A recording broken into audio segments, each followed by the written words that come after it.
Hey, what's up guys? Warzone Season 2 is finally here, and in this video, I'm going to be giving you the top 5 meta loadouts that you're going to want to be running in Al Mazrah and also the brand new resurgence map, Ashika Island. There's been a ton of changes with the RPK and the Fennec finally being nerfed into oblivion, so we're going to have a different meta 3 months into the game, and this video is going to massively help you out because I'm going to be taking you through the best weapons, the best tunings, which has also received some significant changes with Season 2, and also the brand new perk packages as you can finally customize them in Warzone 2. So let's get into our first loadouts. Now, our first loadout is once again an LMG. The RPK may be dead in the water, but the LMGs are not. The Sakin MG38 is probably going to be the weapon that you're starting to see everyone use. It's a no recoil LMG. Like when you shoot this thing, especially using the hollow sight, it's just really easy. It's also got 100 round mags, so you can just laser opponents at a distance,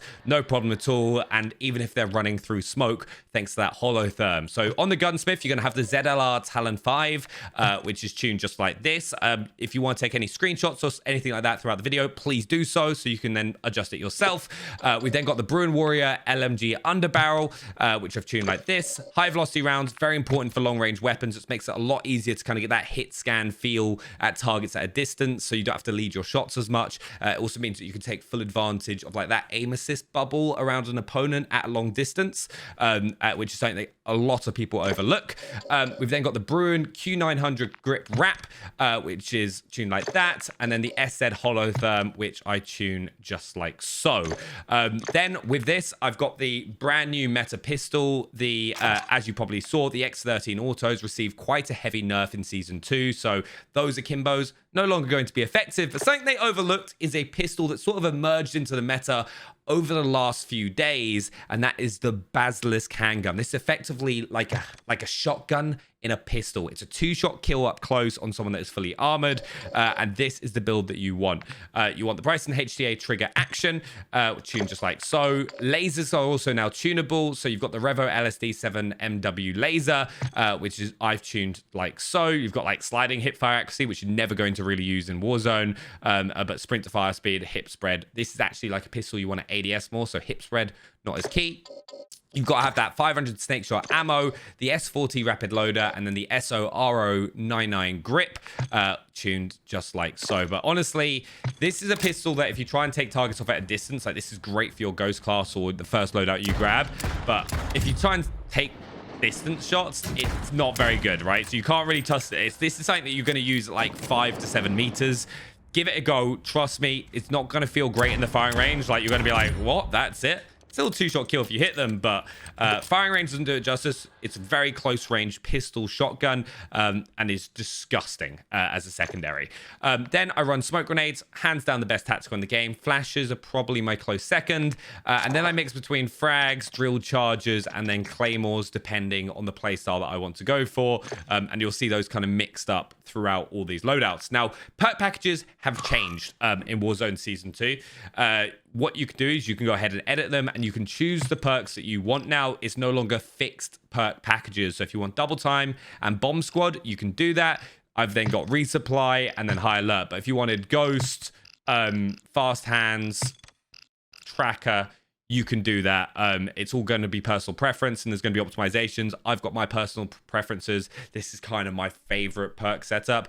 But if you want to be able to find people easier, you could potentially drop up double time and put tracker on instead, just to kind of pick up those kills that when you're trying to chase someone down, especially with the new plating mechanic, where people can plate and run a little bit faster in Season 2. So all of these work. I'll do perk packages in a future video if you want to go more in depth. So make sure to hit that subscribe button. Next, we've got our second meta loadout, and it seems to be like we've got in a time capsule back to the start of Lockdown and Warzone 1, and the M4 and the MP5 are back. So the M4, right, I'm going to start off because a lot of people might be skeptical about this, but it is a laser beam. So when you go here now, like you can just take, oh, not as my aim, but like honestly, really easy to control. And with the RPK not being as dominant and like on Ashika Island, it being requiring you to probably have a few more like snappier weapons, the M4 you're going to start seeing used a lot more. Now, the class setup that I go for, I've got the high tower 20-inch barrel, and this has actually been used by quite a few like CDL pros as well, but recoil steadiness up for the 0.18.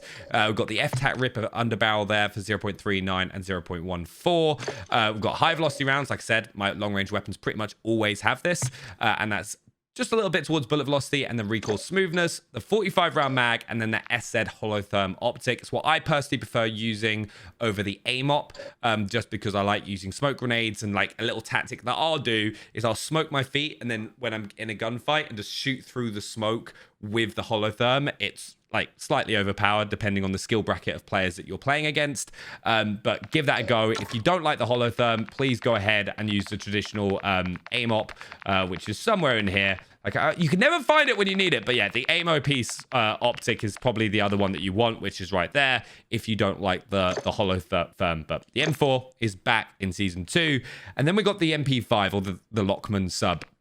How are you going to want to have this? Once again, it's just like a very fast, like snappy SMG.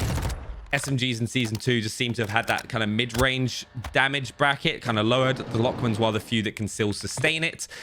We've got the XRK Sandstorm muzzle, which is tuned like so.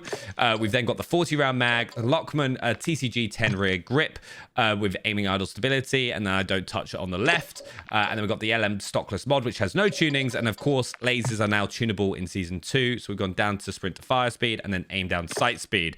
But honestly, super happy this thing is back. It's a lot of fun to use. Now let's move on to the rest. It's smoke grenades, claymores, weapon specialists. But of course, if you're going for one of those, you could just choose that perk package, for example, edit it, put in overkill, and then you've got the setup that you want. But a lot of the time you might grab one without overkill and then buy your secondary from a buy station, which is kind of what I tend to do.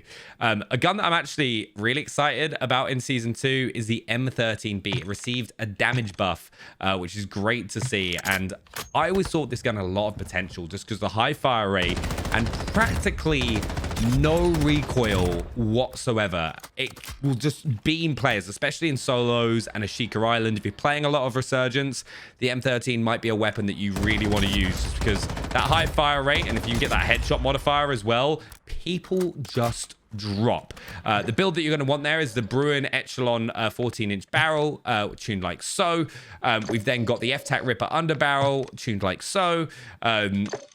High velocity rounds, of course. Then we've also got the 60-round mag. You're going to want that because of the high fire rate of the weapon. And then the SZ holotherm. Once again, change the optics to your preference if you don't like it. I just think it's an awesome optic, in my personal opinion. And then I've just got the Dan blade there just to kind of have another option. Like, of course, I might go ahead and use the basilisk or the pit, like the knife, whatever you want is that secondary. But normally, I'll go buy an SMG from the buy station and get like my my MP5 or my Vaznev, which is included in our next meta loadout, which is, of course, has the TAT-56. It was left untouched in the Season 2 patch notes, which surprised me, to be honest, as it has been the dominant assault rifle throughout Warzone 2 so far. I was expecting it to get hit a little bit, but I think they just thought that the RPK was so far above that the TAT-56 was avoided, while the TAC-V kind of got like butchered. So the TAT-56 has survived, so the Scar is still viable. We've got the Harbinger D20 muzzle, which is 0.69 to recoil smoothness, and then 0.55 for bullet velocity. The F-Tac Ripper underbarrel, 0.15, and then 0.15 to recoil stabilization. 60-round mag, and then the holotherm. Now you'll notice I don't go for the barrel with the TAT-56 because I personally find the barrels seem to damage a lot of the weapons. It really hurts the recoil at a distance and just kicks it. While this is really easy to control, a lot of fun to use. So go ahead, give it a go and let me know what you think. And then we've got my Vaznev build, which did get a receiver nerf in Season 2. It's like mid-range damage has been taken out, but at the distance inside of buildings, you've got a large mag size, still great time to kill at like that 10 to 15 meter range. Once you get past 20 meters, it's going to drop off a little bit, but still viable in the game's meta. You've then got the X10RR40 muzzle, which tuned like so. The Operator foregrip, tuned like that. The 45-round mag, the Demo X2 rear grip, and then we've got the Marquise R7 stock as well. So that's kind of the setup for that. And then our final class setup and our final meta loadout for you is a gun that a lot of people will not expect. And this actually blew my mind because it brings back SMG mobility to the game. Like, the strafe speeds are obscene. And like, I have to show you so you understand. Like, look at this strafe speed. We're talking on a Sheikah Island when you're going to want to be like aiming down corridors and close range fights. You've got this, and then you can kind of snap at distances. Like, there's like no recoil to it. Your mobility, so you're able to side strafe and kind of almost like feel like you're bunny hopping. Like, it's been completely overlooked, but mobility is back, and you're going to want the XRK Sandstorm muzzle tuned like so. We then got the FTAC Series IX barrel, which I've tuned just a little bit towards damage range, not much at all. The hollow extended stock, which is aim walking speed and aim walking steadiness, which is kind of what gives you that strafe speed insaneness. The TV Tacom comb, which is aim walking speed and ADS speed. We've then got the integrated reflex rail, which gives you that nice little red dot sight, which is sprint to fire, and then also sprint speed. And then that is the P90. It is a great weapon. And I thought, you know, if you're gonna snipe, right, sadly the Signal 50 got nerfed, but the Victus XMR still a very nice sniper to use. The Bruin counter ops, the Mac 335 super, VLK laser, the SP80X optic, and then the high velocity rounds. Now, honestly, it's a pretty good round beast, but the tactical I run with this is, of course, stun grenades, because you might have seen, if you've got strong arm, you hit someone in the head with a sniper, you can just throw the stun to get the down and the finish. Nice little trick. But those are my top 5 loadouts for Season 2. Let me know what you think down in the comments below. Subscribe for new. I'll see you next time. Thanks for watching.